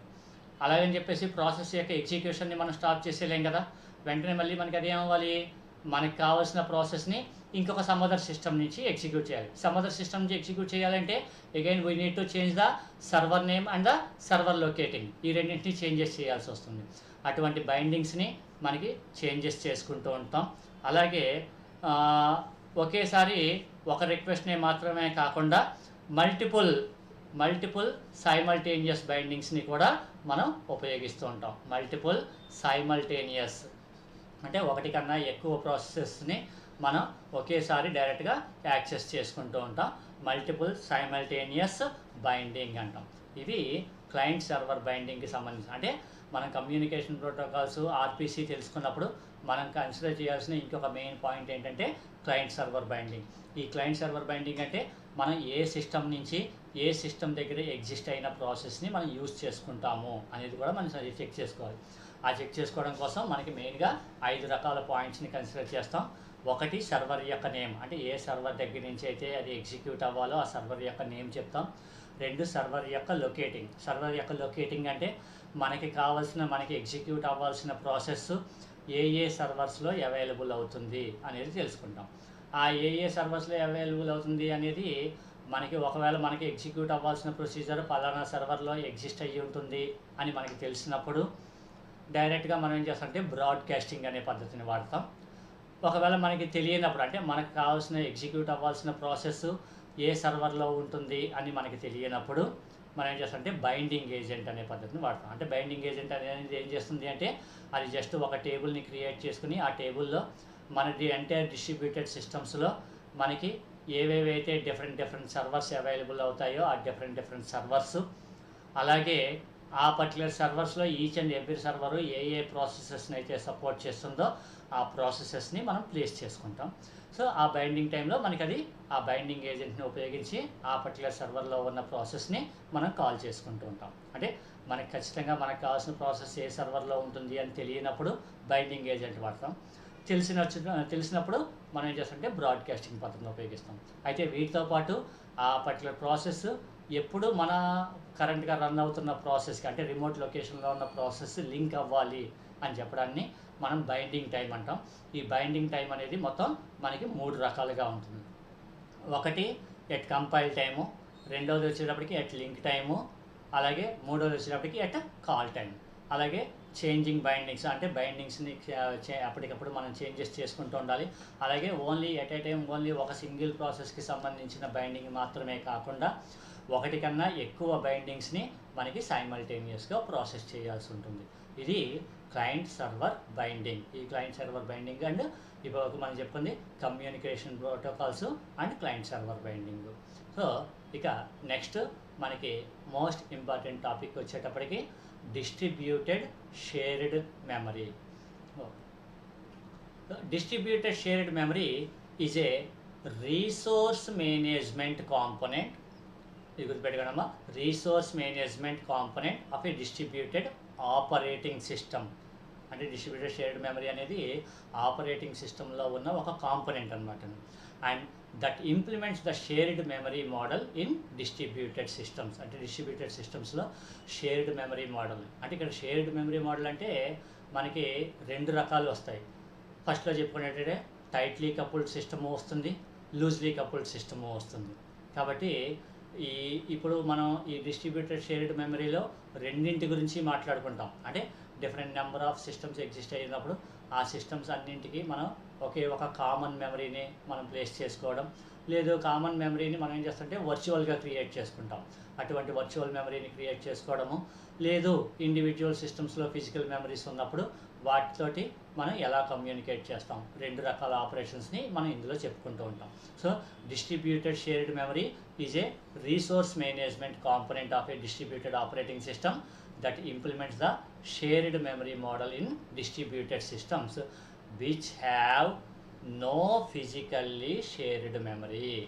And the shared memory model provides a virtual address space that is shared among all computers in a distributed system. అంటే డిస్ట్రిబ్యూటెడ్ సిస్టంలో అన్ని సిస్టమ్స్కి ఏదైతే ఒకటే మెమరీ మనకి షేర్ అవ్వాల్సి వస్తుందో అటువంటి కామన్ షేర్డ్ మెమరీని మనం ఏం చేస్తామంటే వర్చువల్ అడ్రస్ స్పేస్ కింద క్రియేట్ చేసుకుంటూ ఉంటాం. And distributed shared memory enables programs to access data in traditional virtual memory. Traditional virtual memory అంటే ఈచ్ అండ్ ఎవ్రీ సిస్టమ్కి కూడా మనకి అదర్ సిస్టమ్స్కి మనకి సమ్ డేటాని మనం ట్రాన్స్ఫర్ చేయాల్సి వస్తుంది అనుకున్నప్పుడు మన లోకల్ సిస్టంలో ఇన్స్ట్రక్షన్స్ ఎగ్జిక్యూట్ అవ్వడానికి అవసరమైన మెమరీతో పాటు రిమోట్ లొకేషన్స్లో ఉన్న సిస్టమ్స్కి సంబంధించిన డేటాని ట్రాన్స్ఫర్ చేయడం కోసం మళ్ళీ సెపరేట్గా కొంత మెమరీని రిజర్వ్ చేసి ఉంచుకుంటాం. ఆ రిజర్వ్ ఉంచుకున్న మెమరీనే మనం ఇక్కడ ఏమని పిలుస్తాం అంటే వర్చువల్ మెమరీ అని పిలుస్తాం. It is a primarily a tool for parallel application or group of applications in which individual shared data items, అంటే ఏ సిస్టమ్కి ఆ సిస్టమ్కే ఇండివిజువల్గా డేటాను ప్రాసెస్ చేయడానికి అవసరమైన డేటాను స్టోర్ చేయడానికి అవసరమైన మెమరీ ఉంటుంది. వాటితో పాటు అదర్ సిస్టమ్స్కి సంబంధించిన డేటాని ట్రాన్స్ఫర్ చేయడానికి కూడా మళ్ళీ మనం ఏం చేస్తామంటే కొంత మెమరీని రిజర్వ్ చేసుకుంటాం. ఆ రిజర్వ్ చేసుకున్న దాన్ని మనం ఏంటంటే వర్చువల్ మెమరీ అంటాం. అంటే అదర్ సిస్టమ్స్కి అది ఆ మెమరీ ఏమవుతుంటే ఆ సిస్టమ్కి సంబంధించిన లోకల్ మెమరీలా అనిపిస్తుంది, కానీ యాక్చువల్గా అక్కడ ఆ మెమరీ అనేది ఎగ్జిస్ట్ అయ్యి ఉండదు, ఇంకో సమదర్ సిస్టమ్ దగ్గర ఎగ్జిస్ట్ అయ్యి ఉంటుంది. ఈ సమదర్ సిస్టంలో ఎగ్జిస్ట్ అయిన మెమరీలోంచి మనం డేటాని ఆ రిమోట్ లొకేషన్లో ఉన్న సిస్టమ్ దగ్గర యాక్సెస్ చేసుకుని అక్కడ ప్రాసెస్ చేసుకుంటూ ఉంటాం. So parallel application or group of applications in which individual shared data items can be accessed directly, and in systems that support DSM, data moves between secondary memory and main memory as well as between the main memories of different nodes. అంటే మన local సిస్టంలో secondary memory నుంచి primary మెమరీకి transfer అవ్వచ్చు, లేదు different systems మధ్య ఉన్న primary memories. అంటే ఇప్పుడు మనకి ఇక్కడ ఫస్ట్ సిస్టమ్ని మనం తీసుకున్నాం అనుకోండి, ఈ ఫస్ట్ సిస్టంలో లోకల్గా ఉన్న ఇన్స్ట్రక్షన్స్ అన్నీ ఎగ్జిక్యూట్ చేయడానికి కొంత మెమరీని ప్లేస్ చేసుకుంటాం. అలాగే అదర్ సిస్టమ్స్కి ఏదైతే డేటా షేర్ అవ్వాలో ఆ డేటా అంతటికి మళ్ళీ ఏం చేస్తామంటే సెపరేట్గా ఇంకో కొంత మెమరీని క్రియేట్ చేసుకుంటాం. అంటే ఇదంతా మనకి ఒక సిస్టమ్కి సంబంధించిన మెమరీయే, ఇదంతా కూడా ఒకే సిస్టమ్కి సంబంధించిన మెమరీ. ఈ ఒకే సిస్టమ్కి సంబంధించిన మెమరీలోనే 2 పార్ట్స్ కింద సిస్టమ్, అంటే మన లోకల్ ప్రాసెసెస్ ఎగ్జిక్యూట్ అవ్వడానికి అవసరమైన డేటాని స్టోర్ చేసుకోవడానికి కొంత మెమరీ ఏరియాని రిజర్వ్ చేసుకుంటాం, అదర్ సిస్టమ్స్కి పంపించడానికి సంబంధించి కొంత మెమరీ ఏరియాని రిజర్వ్ చేసుకుంటాం. ఈ రిజర్వ్ చేసుకున్న మెమరీనే మనం ఏమని పిలుస్తాం అంటే వర్చువల్ మెమరీ అని పిలుస్తుంటాం. అయితే ఈ సిస్టమ్ నుంచి ఈ మెమరీ నుంచి ఇంకొక సమదర్ సిస్టమ్ ఏదైనా ఈ వర్చువల్ మెమరీ నుంచి డేటాని యాక్సెస్ చేస్తుంది అనుకోండి, ఈ మెమరీ ఏమవుతుంది అంటే ఇక్కడ యూజర్కి లోకల్ మెమరీ కింద ట్రీట్ అవుతుంది అన్నమాట. అంటే ఇక్కడ ఉన్న వర్చువల్ మెమరీ, ఈ వర్చువల్ మెమరీ మనకి అదర్ సిస్టమ్స్కి వచ్చేటప్పటికి ఎలా ట్రీట్ అవుతుంది, లోకల్ మెమరీ కింద ట్రీట్ అవుతుంది అనమాట. అంటే డేటాని ఇక్కడి నుంచి సపోజ్ ఇక్కడ ఎక్స్ అనే ఒక వేరియబుల్ ఉందనుకోండి, ఈ ఎక్స్ అనే వేరియబుల్ని ఇక్కడి నుంచి ఇక్కడ మనం ప్లేస్ చేసినప్పటికీ కూడా ఈ సిస్టంలో ఎగ్జిక్యూట్ అయ్యేటప్పుడు X will be treated as a local variable అనమాట అండి. అటువంటి దాన్ని మనం ఏంటంటే వర్చువల్ మెమరీ అంట. అయితే ఈ డేటా ట్రాన్స్ఫర్ అనేది విత్ ఇన్ ద సిస్టంలో సెకండరీ మెమరీ నుంచి ప్రైమరీ మెమరీకి అవ్వచ్చు, లేదంటే డిఫరెంట్ సిస్టమ్స్ మధ్యలో ఉన్న ప్రైమరీ మెమరీలోంచి కానీ జరుగుతూ ఉండొచ్చు. ఇక్కడ చూడమ్మా, నోడ్ 1, నోడ్ 2, నోడ్ ఇలాగ డిఫరెంట్ నోడ్స్ ఉన్నాయి. Each and every node has the physical memory. దేని మెమరీ దానికే ఉంటుంది. అయితే ఆ మెమరీలో కూడా కొంత మెమరీ మళ్ళీ మనకి ఏమవుతుంది, ఇంకో సమర్. ఇప్పుడు చూడండి, ఇక్కడ వీటన్నింటికి మ్యాపింగ్ మేనేజర్ అని చెప్పేసి సెపరేట్గా ఒక డిస్ట్రిబ్యూటెడ్ ఆపరేటింగ్ సిస్టంలో ఒక కాంపోనెంట్ ఉంటుంది. ఈ కాంపోనెంట్ ఏం చేస్తుందంటే ఈ అన్ని సిస్టమ్స్ యొక్క ఫిజికల్ మెమరీస్లోనూ రిజర్వ్ చేసుకున్న మెమరీ మొత్తాన్ని అదేం చేస్తుందంటే సెపరేట్గా ఒక మెమరీ ఏరియా కింద ట్రీట్ చేస్తుంది. ఇది షేర్డ్ మెమరీ కింద ట్రీట్ అవుతుంది. అంటే ఈ షేర్డ్ మెమరీలో ఉన్న డేటాని ఎయిదర్ నోడ్ 1 యాక్సెస్ చేయొచ్చు, node 2 can access also the X, and node n can also access the X. అంటే ఈ ఎక్స్ అనేది ఆ ఉన్న మొత్తం n నోడ్స్లో ఏ నోడ్ డిఫైన్ చేసినా పర్వాలేదు, కానీ ఆ నోడ్ని అన్ని నోడ్స్ యాక్సెస్ చేసుకోవాలి అనుకున్నప్పుడు ఆ రిజర్వ్ చేసుకున్న మెమరీ ఏరియాలో మనం ప్లేస్ చేస్తే అదంతా షేర్డ్ మెమరీ కింద వెళ్ళిపోతుంది. ఈ షేర్డ్ మెమరీ నుంచి అదర్ సిస్టమ్స్కి మనకి డేటా అనేది ట్రాన్స్ఫర్ అవుతుంది. And distributed computer systems have evolved using message passing as their main method of communication. అంటే డిస్ట్రిబ్యూటెడ్ సిస్టమ్స్లో ఈ డేటా కమ్యూనికేషన్ అనేది ఎప్పుడూ కూడా ఓన్లీ మెసేజెస్ రూపంలో మాత్రమే ట్రాన్స్మిట్ అవుతుంది. And other communication systems used in loosely coupled distributed systems such as RPC, అంటే రిమోట్ ప్రొసీజర్ కాల్, ఇటువంటివన్నీ మనకి దేని కింద ట్రీట్ అవుతాయి అంటే లూజ్లీ కపుల్డ్ సిస్టమ్. అంటే ఏ సిస్టమ్కి ఆ సిస్టమ్కే ప్రైమరీ మెమరీ విడిగా ఉంటుంది. ఒక సిస్టంలో ఉన్న ప్రైమరీ మెమరీలో ఉన్న ఎంటైర్ డేటా మొత్తాన్ని మనం మెసేజ్ రూపంలోకి కన్వర్ట్ చేసి అదర్ సిస్టమ్కి మనం ట్రాన్స్ఫర్ చేసుకుంటాం. So such as RPC are usually implemented on top of the underlying message passing system. అంటే మెసేజ్ పాసింగ్ సిస్టమ్ కన్నా టాప్లో, అంటే అన్నిటికన్నా ముందు మెసేజ్ పాసింగ్ సిస్టమ్ ఉంటుంది. And on the other hand in tightly coupled system. అయితే tightly coupled system అంటే ఏమవుతుంది, మనం ఎన్నైతే డిఫరెంట్ నోట్స్ ఉన్నాయో అన్ని నోట్స్కి ఒకే ఒక కామన్ షేర్డ్ మెమరీ ఉంటుందన్నమాట. In tightly coupled system such as a multi processor machine, the communication method is usually shared memory. అంటే వాటిల్లో మనం ఉపయోగించుకునేదాన్ని షేర్డ్ మెమరీ అంటాం. అలాగే మనకి లూజ్లీ కపుల్డ్ సిస్టమ్ అయితే కనుక ఎంటైర్ డేటా మొత్తాన్ని మనం ఏం చేస్తాం, మెసేజెస్ రూపంలో కమ్యూనికేట్ చేసుకుంటూ ఉంటాం. So in distributed shared memory systems, processes share data transparently across the node boundaries. అంటే ఒక నోడ్ నుంచి ఇంకొక నోడ్కి మనకి డేటా ట్రాన్స్ఫర్ అవుతూ ఉంటుంది. And data faulting, location, movement is handled by the underlying system. ఇక్కడ అండర్లయింగ్ సిస్టమ్ అంటే ద మెసేజ్ పాసింగ్ సిస్టమ్. ఈ మెసేజ్ పాసింగ్ సిస్టమే మనం ఏ టైప్ ఆఫ్ డేటా ట్రాన్స్ఫర్ చేస్తున్నాం, ఎంత డేటాని ట్రాన్స్ఫర్ చేస్తున్నాం, ఏ సిస్టమ్ నుంచి ఏ సిస్టమ్కి ట్రాన్స్ఫర్ చేస్తున్నాం, ఇదంతా కూడా మనకి మెసేజ్ పాసింగ్ సిస్టమే చూసుకుంటుంటుంది. Among other things, this allows parallel programs designed to use shared memory to execute transparently on a loosely coupled distributed system. Loosely coupled system లో కూడా మనకి కామన్ షేర్డ్ మెమరీని ప్లేస్ చేయడం ద్వారా అవి ప్యారలల్ ప్రోగ్రామ్స్ అంటే మోర్ దాన్ వన్ ప్రోగ్రామ్ సైమల్టేనియస్గా execute అయ్యేటట్టు చేస్తూ ఉండొచ్చు. And in distributed shared memory, data is accessed from a shared address space similar to the way that the virtual memory is accessed. అంటే మనకి ఈ డిస్ట్రిబ్యూటెడ్ షేర్డ్ మెమరీలో మనకి వర్చువల్ మెమరీ నుంచి మనం ఎలా అయితే డేటాని యాక్సెస్ చేసుకుంటూ ఉంటామో, ఇక్కడ షేర్డ్ అడ్రస్ స్పేస్ నుంచి మెమరీని మనం రిసీవ్ చేసుకుంటూ ఉంటాం. ఇక ఈ డిస్ట్రిబ్యూటెడ్ షేర్డ్ మెమరీ వల్ల కొన్ని అడ్వాంటేజెస్ చూడండమ్మా. First one, hide the data movement. అంటే ఒక సిస్టమ్ నుంచి ఇంకొక సమ్ సిస్టమ్కి డేటా మూవ్ అవుతుంటుంది కాబట్టి, ఒక సిస్టమ్ నుంచి ఇంకో సిస్టమ్కి డేటా మూవ్ అవ్వడం అంటే అదేమవుతుంది, ఒక సిస్టమ్ నుంచి ఇంకో సిస్టమ్కి డేటాని మూవ్ చేసేటప్పుడు ఈ డిఫరెంట్ సిస్టమ్స్ యొక్క ఆర్కిటెక్చర్ మనకి డిఫరెంట్గా ఉండొచ్చు. అంటే ప్రాసెసర్స్ డిఫరెంట్గా ఉండొచ్చు, ఆపరేటింగ్ సిస్టమ్స్ని డిఫరెంట్గా ఉండొచ్చు, లేదంటే అక్కడ మనం యూజ్ చేసే అప్లికేషన్ ప్రోగ్రామ్స్ డిఫరెంట్గా ఉండొచ్చు.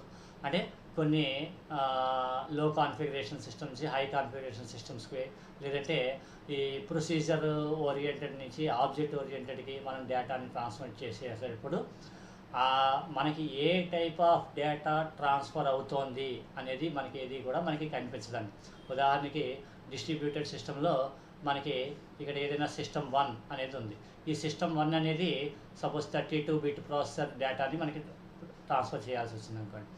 ఇక్కడ ఏదో సమ్ 2 అనే సిస్టమ్కి నేను డేటాను ట్రాన్స్ఫర్ చేశాను, ఇదేదో 64 బిట్ అనుకోండి. సో అంటే ఇక్కడి నుంచి మనం డేటాని ట్రాన్స్ఫర్ చేసేటప్పుడు మనకి ఏమవ్వాలి, ఈ 32 బిట్ రూపంలో ఉన్న డేటా అంతా కూడా ఇక్కడ 64 బిట్ రూపంలో కన్వర్ట్ అవ్వాలి. అయితే అది కన్వర్ట్ అవుతుంది, ఎలా కన్వర్ట్ అవుతుంది, ఏ డేటా ఎంతలా ఎన్ని బైట్స్ ఆక్యుపై చేస్తుంది, ఈ డీటెయిల్స్ ఏవి మనకి తెలియవమ్మా. సింపుల్గా డిస్ట్రిబ్యూటెడ్ షేర్డ్ మెమరీని ఉపయోగించుకున్నప్పుడు, ఒకవేళ టైట్లీ కపుల్డ్ సిస్టమ్ అయితే షేర్డ్ మెమరీలో ఒక వేరియబుల్ని ప్లేస్ చేసేసి అందులో డేటాని స్టోర్ చేసుకుంటాం. అయితే ఆ వేరియబుల్ ఏంటి, ఏ డేటా టైప్కి సంబంధించింది, అందులో దానికి ఎంత మెమరీ ఆక్యుపై చేశారు, ఇటువంటి డీటెయిల్స్ ఏవి కూడా మనకి కనిపించవు. అంటే simply we will hide the data movement. అంటే ఏ సిస్టమ్ నుంచి ఏ సిస్టమ్కి ఏ టైప్ ఆఫ్ డేటా ట్రాన్స్ఫర్ అవుతుంది, ఏ డేటా ట్రాన్స్ఫర్ అవుతుంది అనేది కూడా మనకి కనిపించదు. సో అదే వాడు చెప్తాడు. First point, hide data movement and provide simpler abstraction. Abstraction means hiding of the implementation for sharing data. అంటే డేటాని మనం షేర్ చేస్తున్నప్పుడు అది ఎలా ఉంటుంది, ఎటువంటి డేటా ట్రాన్స్ఫర్ అవుతుంది, ఏ డేటా ట్రాన్స్ఫర్ అవుతుంది అనేది ఏది కూడా యూజర్కి విజిబుల్ అవ్వదు. And next, programmers do not need to worry about memory transfers between machines like when using the message passing model. Message passing మోడల్ని ఉపయోగించేటప్పుడు కనుక మనకి ఈ ఎంటైర్ డేటా మొత్తాన్ని ట్రాన్స్ఫర్ చేయాల్సి వచ్చినప్పుడు ఆ మెమరీస్ గురించి మనం కన్సిడర్ చేయాల్సిన అవసరం. అంటే ఇప్పుడు చెప్పాం కదా, ఉదాహరణకి 32 బిట్ సిస్టమ్ దగ్గర ఒక వేరియబుల్ 2 బైట్స్ ఆక్యుపై చేస్తుంది అనుకోండి. రిసీవర్ సైడ్కి వచ్చేటప్పటికి అది ఏమవుతుంది, 4 బైట్స్. అంటే ఇక్కడ ఉన్న 2 బైట్స్ని అక్కడ 4 బైట్స్ కింద ఎలకేట్ చేయాలా, లేదంటే అక్కడికి కూడా మనం 2 బైట్స్ కింద ఎలకేట్ చేయాలా, ఇదేది కూడా మనం కన్సిడర్ చేయాల్సిన అవసరం ఉంది. అంటే అప్లికేషన్ ప్రోగ్రామర్స్కి కానీ యూజర్స్కి కానీ మెమరీని ఎలకేట్ చేయడము, మెమరీని డీఎలకేట్ చేయడము, ఇటువంటి ఆపరేషన్, లేదంటే డేటా మొత్తాన్ని ఒక ఫార్మాట్ ఆఫ్ డేటాలో ఉన్నదాన్ని ఇంకో సమ్ అదర్ ఫార్మాట్లోకి కన్వర్ట్ చేయడము, ఇటువంటివి ఏవి కూడా మనం కన్సిడర్ చేయాల్సిన అవసరం ఉంటుంది. Programmers don't need to worry about the memory transfers between machines like when using the message passing model. అంటే మెసేజ్ పాసింగ్ మోడల్లో అయితే మనం ఏ టైప్ ఆఫ్ డేటాను ట్రాన్స్ఫర్ చేయాలి, ఎంత డేటాను ట్రాన్స్ఫర్ చేయాలి, ఇవన్నీ మనం కన్సిడర్ చేసుకోవాలి. అయితే డిస్ట్రిబ్యూటెడ్ షేర్డ్ మెమరీలో ఆ ప్రాసెస్ ఏది మనకి అవసరం ఉండదు. And allows passing of complex structures. అంటే మనం సింపుల్ ఇండివిజువల్ వేరియబుల్స్ దగ్గర నుంచి కాంప్లెక్స్ స్ట్రక్చర్స్ వరకు, ఎందుకంటే ఈ ప్రొసీజర్స్కి మనం డేటాని ట్రాన్స్ఫర్ చేస్తాము అనుకున్నప్పుడు ఈ డేటా అంతా కూడా పారామీటర్స్ రూపంలో ట్రాన్స్ఫర్ అవుతుంది. ఆ పారామీటర్స్ రూపంలో ట్రాన్స్ఫర్ అయ్యేటప్పుడు ఏదైతే డేటా అనేది ఏది primitive data type or scalar data టైప్కి సంబంధించిన వేరియబుల్స్ అయ్యి ఉండొచ్చు, అంటే ఇండివిజువల్ వేరియబుల్స్ అయ్యి ఉండొచ్చు. లేదు మనం కొన్నిసార్లు ఎక్కువ డేటాని మనం ట్రాన్స్ఫర్ చేయాలి, అలాగే డిఫరెంట్ టైప్స్ ఆఫ్ డేటా అంతా కలిపి మనకి ఒక గ్రూప్గా ఉండాలి అనుకున్నప్పుడు దానికి సి లాంగ్వేజ్ని ఉపయోగించేటట్టయితే స్ట్రక్చర్స్ అని కానీ, లేదంటే ఆబ్జెక్ట్ ఓరియంటెడ్ ప్రోగ్రామింగ్ వచ్చేటప్పటికైతే క్లాసెస్ అని కానీ ఉపయోగిస్తాం డిఫరెంట్ టైప్స్ ఆఫ్ మెమరీని షేర్ చేయడానికి.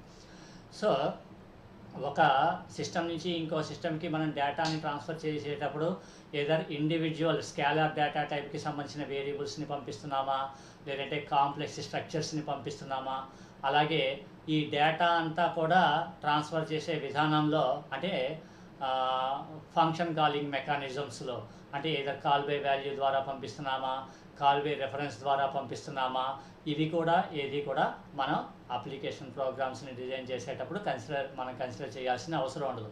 ఎందుకంటే షేర్డ్ మెమరీలో మనం ప్లేస్ చేస్తే అది ఇండివిజువల్ స్కేలర్ డేటా టైప్కి సంబంధించిన వేరియబుల్ అయితే స్కేలర్ డేటా టైప్కి సంబంధించిన వేరియబుల్ లాగే అదర్ సిస్టమ్స్కి కూడా యాక్సెస్ అవుతుంది. లేదు మనం ఒక స్ట్రక్చర్ కింద మనం పాస్ చేసామనుకోండి, స్ట్రక్చర్ కింద రిసీవ్ అవుతుంది. కాల్ బై వాల్యూ కింద పెట్టామనుకోండి, సెంటర్ సిస్టమ్ దగ్గర ఉన్న అడ్రస్ స్పేస్లో ఉన్న డేటా మొత్తాన్ని అది ఏం చేస్తుంది, రిసీవర్ సైడ్ ఉన్న సిస్టంలోకి ఒక కాపీని ప్లేస్ చేసుకుంటుంది. లేదు మనం కాల్ బై రిఫరెన్స్ పద్ధతి ఉపయోగించామనుకోండి, డేటాని అక్కడ రిసీవర్ సిస్టంలోకి కాపీ చేయకుండా సెండర్ సైడ్ దగ్గర ఉన్న అడ్రస్ స్పేస్లో ఏ అడ్రస్ స్పేస్ దగ్గర అయితే ఉందో డేటా అక్కడి నుంచే మళ్ళీ మనం డేటాని ట్రాన్స్ఫర్ అయ్యేటట్టు చూసుకుంటూ ఉంటాం.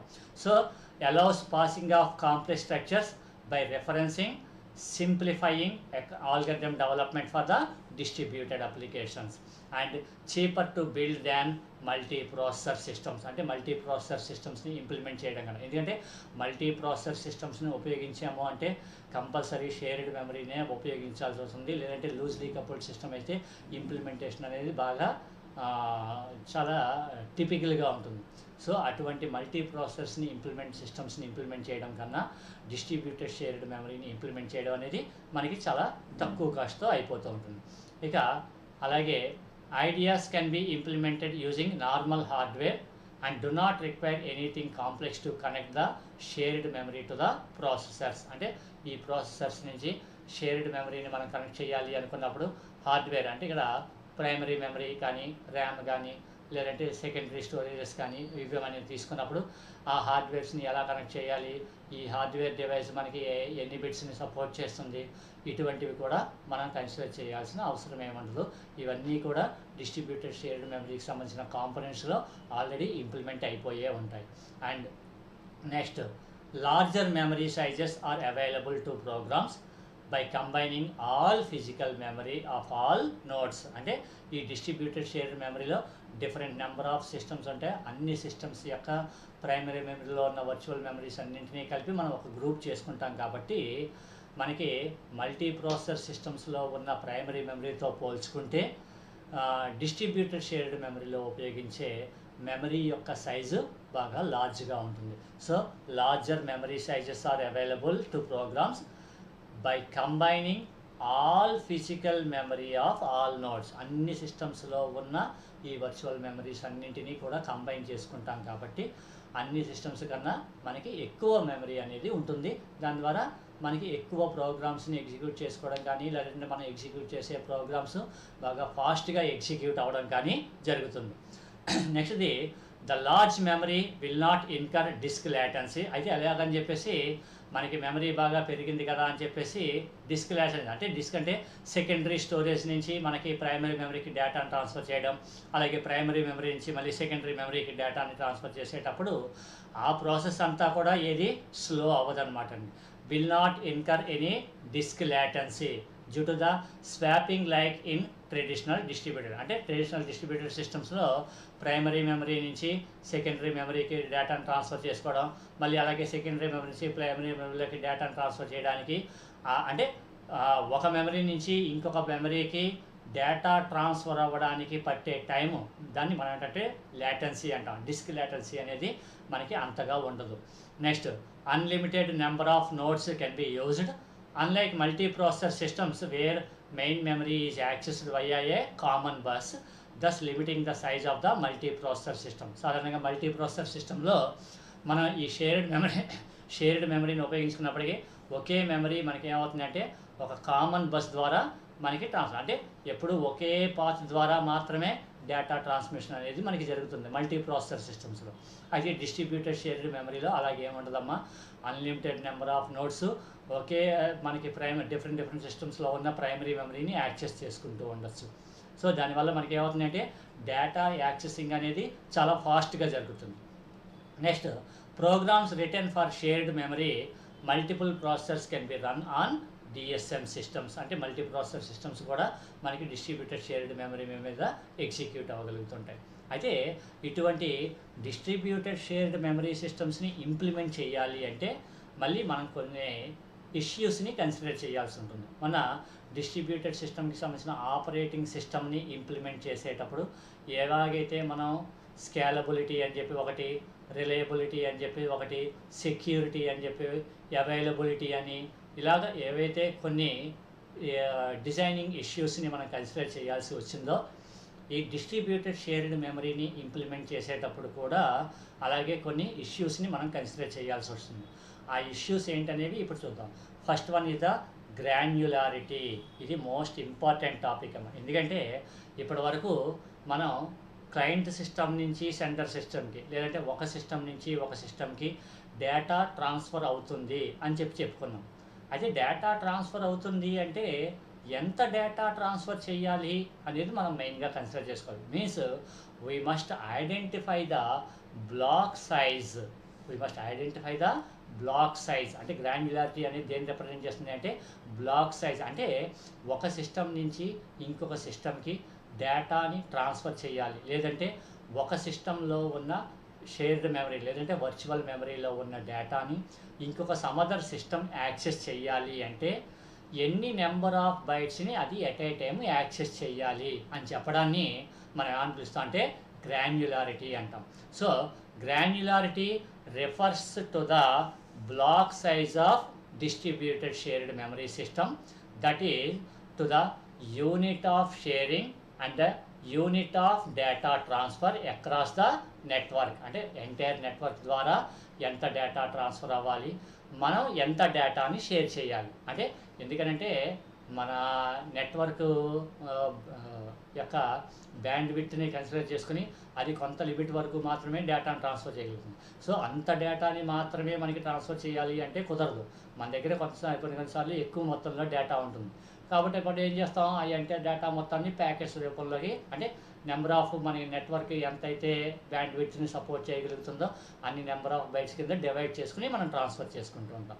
సో డిస్ట్రిబ్యూటెడ్ షేర్డ్ మెమరీని మనం డిజైన్ చేసేటప్పుడు మనం కన్సిడర్ చేయాల్సిన ఫస్ట్ మెయిన్ ఇంపార్టెంట్ పాయింట్ ఏంటంటే granularity, which refers to the block size of the distributed shared memory. అంటే అందులో ఎంత యూనిట్ ఆఫ్ మెమరీ షేర్ అవ్వాలి, అలాగే ఎంత అమౌంట్ ఆఫ్ డేటా మనకి ట్రాన్స్ఫర్ అవ్వాలి అనేది మనం చెప్పుకోవాలి. అండ్ దాని తర్వాత network block fault occurs. Network block fault అయినప్పటికీ కూడా, అంటే ఫాల్ట్ టాలరెన్స్ వచ్చినప్పటికీ కూడా ఎంత మెమరీ షేర్ అవ్వాలి, ఎక్కడి నుంచి షేర్ అవ్వాలి అని చెప్పుకుంటూ ఉండాలి. ఇది గ్రాన్యులారిటీ అంటాం. రెండవది వచ్చేటప్పటికి structure of shared memory space. అంటే మనం డిఫైన్ చేసుకున్న మెమరీ స్పేస్ యొక్క స్ట్రక్చర్ ఎలా ఉండాలి అనేది ఒకటి మనం కన్సిడర్ చేసుకోవాలి. సో సాధారణంగా ఈ షేర్డ్ మెమరీ యొక్క స్ట్రక్చర్ ఎలా ఉండాలి అనేది దేని మీద డిపెండ్ అవుతుంది అంటే ఈ డిస్ట్రిబ్యూటెడ్ సిస్టమ్స్లో మనం ఉపయోగించే అప్లికేషన్స్ మీద డిపెండ్ అవుతుంది. ఎందుకంటే ఒక్కొక్క రకమైన అప్లికేషన్స్ ఒక్కొక్క రకమైన డేటాను ఉపయోగిస్తాయి. అంటే ఒక అప్లికేషన్ యొక్క డేటా యొక్క స్ట్రక్చర్ నుంచి ఇంకొక సమ్ అదర్ అప్లికేషన్ యొక్క డేటా స్ట్రక్చర్ డిఫరెంట్గా ఉంటుంది. అదొకటి మనం కన్సిడర్ చేసుకోవాల్సిన అంశం. Structure of shared memory space. So structure refers to the layout of shared memory, shared data in the memory, shared data in the memory. అంటే ఈ షేర్డ్ మెమరీలో ఏదైతే మనం డేటాను ప్లేస్ చేస్తామో ఆ డేటా యొక్క లేఅవుట్ని అంటే స్ట్రక్చర్ని స్పెసిఫై చేసుకోవాల్సి వస్తుంది. So the structure of shared memory space of A DSM system is normally dependent on the type of applications. అంటే ఆ డిస్ట్రిబ్యూటెడ్ షేర్డ్ మెమరీలో మనకి డిస్ట్రిబ్యూటెడ్ సిస్టంలో మనం ఏ టైప్ ఆఫ్ అప్లికేషన్స్ని ఉపయోగిస్తున్నామో అనే దాని మీద అది డిపెండ్ అయ్యి ఉంటుంది. అండ్ ఇక థర్డ్ వర్డ్ వచ్చేటప్పటికి మెమరీ కొహెరెన్స్ అండ్ యాక్సెస్ సింక్రనైజేషన్ అంట. అంటే ఈ మెమరీ కొహెరెన్స్ అంటే అర్థం ఏంటంటే ఈ డిస్ట్రిబ్యూటెడ్ సిస్టమ్స్ని ఉపయోగించేటప్పుడు సాధారణంగా మెసేజ్ ట్రాన్స్మిషన్స్ అనేది ఓన్లీ సింగిల్ టైమే కాకుండా సెవరల్ టైమ్స్ జరుగుతుంటుంది. ఆ సెవరల్ టైమ్స్ జరిగినప్పుడు ఏమవుతుంది, మన ఎంటైర్ డేటా కూడా సెవరల్ టైమ్స్ మనకి కాపీస్ అనేవి మెయింటైన్ అయిపోతూ ఉంటాయి. ఆ సెవరల్ మెయింటైన్ ఆఫ్ కాపీస్ ఎన్ని నెంబర్ ఆఫ్ కాపీస్ మెయింటైన్ అవ్వాలి, ఎక్కడ ఎప్పటి వరకు ఆ కాపీ ఆఫ్ డేటా ఎగ్జిస్ట్ అయ్యి ఉండాలి, దీన్ని కూడా మళ్ళీ మనం చెక్ చేసుకుంటూ ఉండాలి. దాన్ని మనం ఏంటంటే memory coherence and access synchronization అంటాం. In a distributed shared memory system that allows replication of shared data items. అంటే same shared data items replication అవుతూ ఉంటాయి.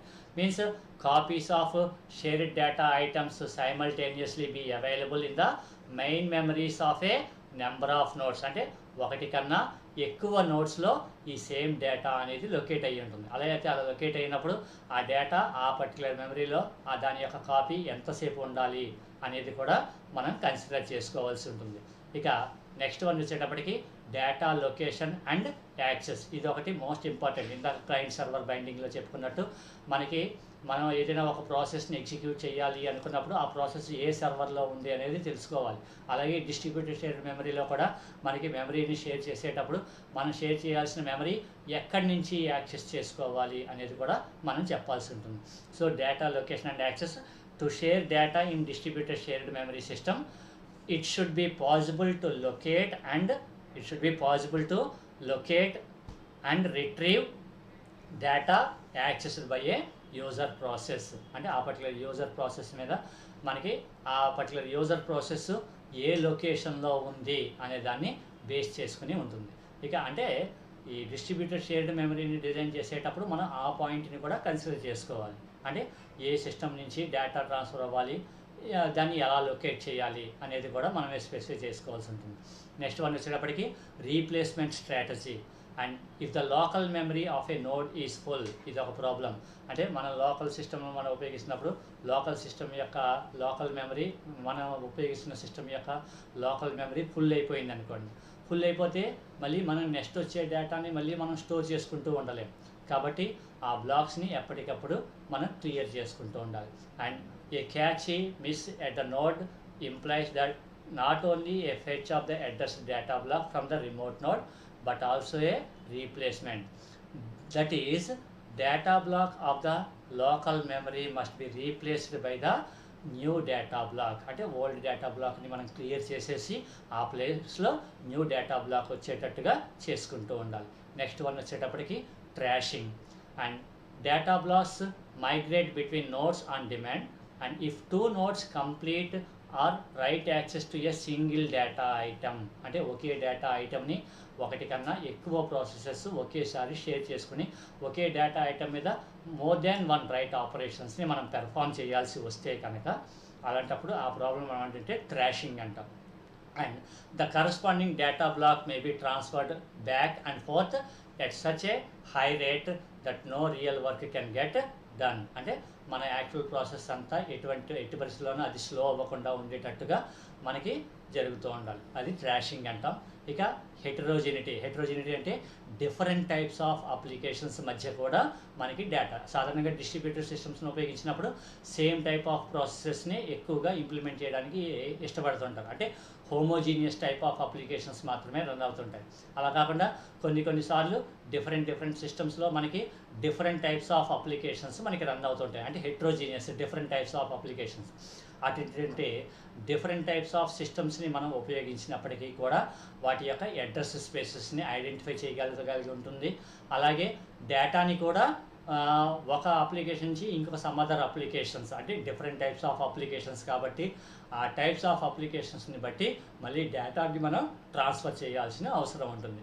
ఇవి డిస్ట్రిబ్యూటెడ్ షేర్డ్ మెమరీని డిజైన్ చేసేటప్పుడు మనం కన్సిడర్ చేయాల్సిన విషయాలు. ఫస్ట్ వన్ వచ్చేటప్పటికి గ్రాన్యులారిటీ, అంటే ఎంత బ్లాక్ ఆఫ్ సైజ్ ఆఫ్ మెమరీని మనం షేరింగ్లో మనం ప్లేస్ చేసుకోవాలి, ఎందుకంటే డేటా ట్రాన్స్ఫర్ అవ్వడం కోసం. రెండవది structure of shared memory space, అంటే ఈ structure of shared memory space అనేది దేని మీద డిపెండ్ అవుతుంది అంటే డిస్ట్రిబ్యూటెడ్ షేర్డ్ మెమరీని ఉపయోగించేటప్పుడు మనం డిఫరెంట్ నోట్స్లో మనం ఉపయోగించే అప్లికేషన్స్ మీద డిపెండ్ అయ్యి ఉంటుంది. అలాగే memory coherence and access synchronisation, ఎందుకంటే ఒకే రకమైన data different number of times transmit అయినప్పుడు ఒకే డేటా సెవరల్ కాపీస్ ఉంటుంది కాబట్టి ఆ సెవరల్ కాపీస్ని హ్యాండిల్ చేసుకోగలగాలి. అలాగే డేటా లొకేషన్, మనకి కావాల్సిన డేటా అనేది ఏ సర్వర్ దగ్గర ఎలకేట్ అయ్యి ఉంటుంది అనేది ఐడెంటిఫై చేసుకోగలగాలి.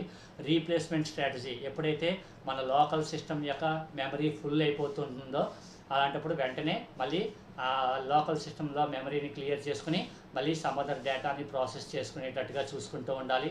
నెక్స్ట్ ట్రాషింగ్ అనేది ఒకటి. తర్వాత హెటరోజినిటీ, అంటే only same type of applications మధ్య డేటాని ట్రాన్స్ఫర్ అవ్వడమే కాకుండా డిఫరెంట్ టైప్స్ ఆఫ్ అప్లికేషన్స్ మధ్య కూడా డేటా ట్రాన్స్ఫర్ అయ్యేటట్టు, అంటే ఆ డేటా ట్రాన్స్ఫర్ అవ్వాలి అంటే ఒక అప్లికేషన్ నుంచి ఇంకో అప్లికేషన్కి ఆ డెస్టినేషన్ అప్లికేషన్ ఫార్మాట్లోకి ఈ డేటాని మనం కన్వర్ట్ చేయాల్సి వస్తుంది. ఇవన్నీ కూడా డిస్ట్రిబ్యూటెడ్ షేర్డ్ మెమరీని డిజైన్ చేసేటప్పుడు మనం కన్సిడర్ చేయాల్సిన ఇష్యూస్. ఇది టోటల్గా టుడేస్ సెషన్.